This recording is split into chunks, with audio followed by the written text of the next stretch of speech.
Good morning, everybody.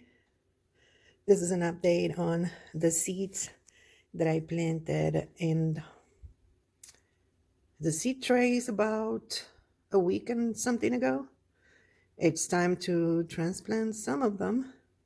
So let's see what we're going to do. There's some that have not yet come out. We have the Bunny Best, have not come out. It was actually planted on the 9th. Then we have the Romana, which we knew, and the bok choy that probably were not going to come out because they were old seeds. But then I have my celery that it takes forever to grow. So those I'm gonna leave in there for a while. We're gonna be transplanting our seedlings today. I'm probably not gonna show up in the video because the most important thing at this moment is the seedlings and how to transplant them. Look how beautiful they are. They're looking to the sun because, as you know, I don't have a super good setup, but it worked. They're alive and they're happy. Let's see what we're going to use to transplant them. A couple of years ago, I invested in some little pots. I think this is 2 inches and this is 3.5 or 4 inches. They're reusable. They fit perfectly on those inexpensive trays that you buy, like $5 or something like that in Home Depot. They bring either these or the little jiffy things that you have to buy again.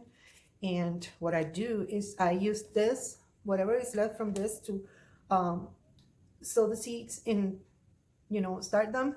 And then I move them to trays like this with either the 3.5, 4 inches or the small one.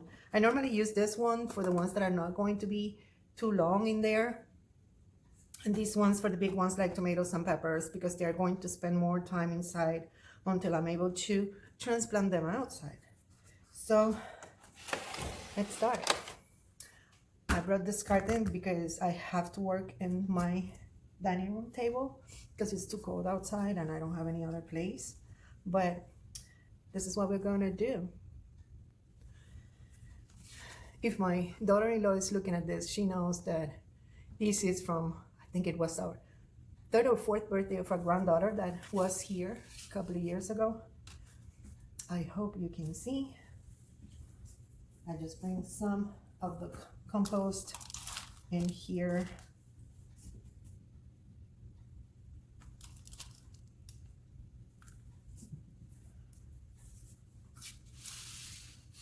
Then I use this super expensive and technologically advantaged tools. These are super expensive tools, just plastic, disposable cutlery. What you're going to do is try to remove one at a time those plants that are little seedlings that are in there. See, I didn't touch anything from it. Try to get this one just completely, the seedling with the dirt that it is in. Then I make a hole in here.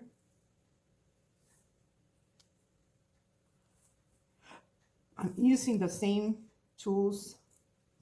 These tomato plants are really, really, really tender at this time, so I'm not planning to even touch them. I'm just going to try to cover a little bit more from them. I know this is a big tool, but it's what I have inside. So I'm not going outside.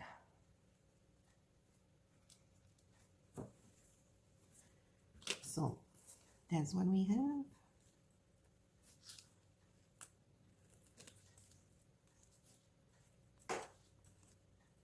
Okay, there you go. I was able to get this also last year. It has like 500 of them, but I'm not really that happy because they are shiny, and even the permanent ink deteriorates. So for use outside, it's not that good. Just you need to know. It's a sun gold and the host tools and the date, and behind the date that I sow the seeds. So it's gonna be like that. For the tomatoes, you're gonna make a little hole in the middle, because the tomatoes will grow roots all the way. Trying to get one only. Yep. See, I got one only. And I put it in the hole. Try not to disturb anything. And then put the dirt that it's around to protect it. Yep.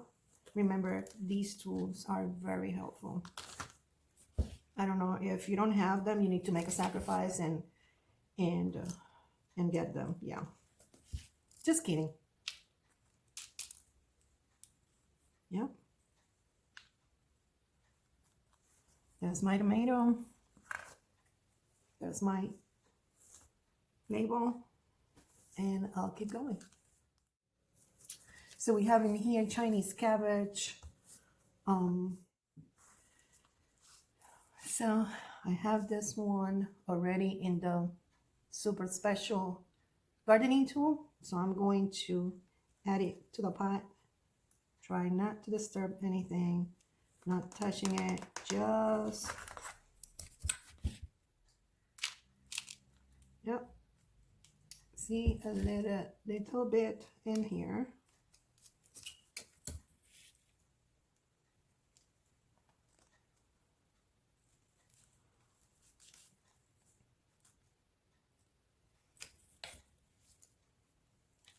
I want to take the opportunity to fill them to the extent they're going to be fed by their roots. So I want them to have as much dirt as possible. Yep. How beautiful they are.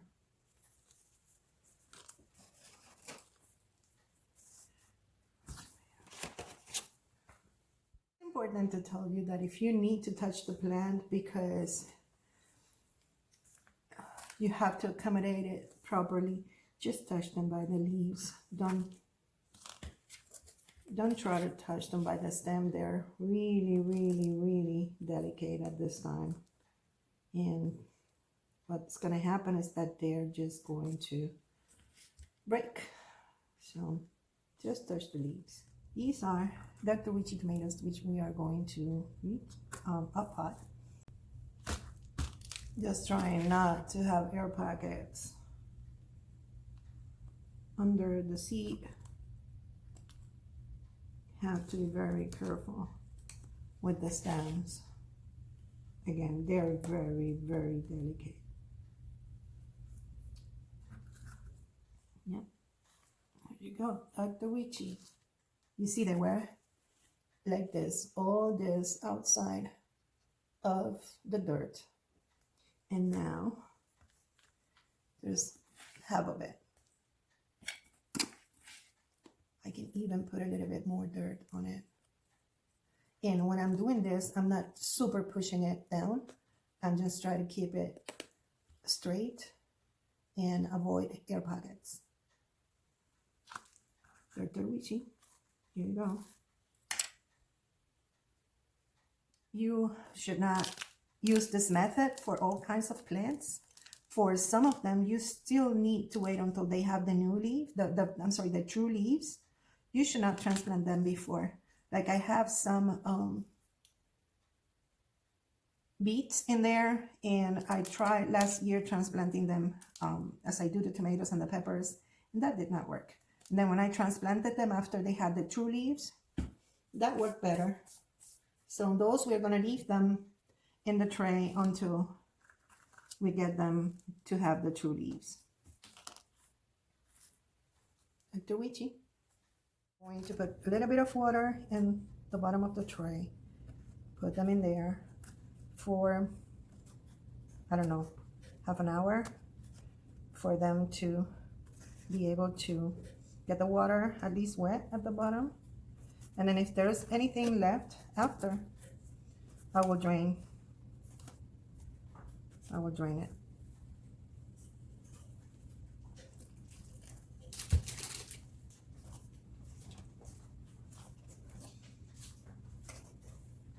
There you have them, the Chinese cabbage and some of the tomatoes already transplanted, and I'm gonna keep transplanting them as soon as they're ready. Talk to you next time. Bye.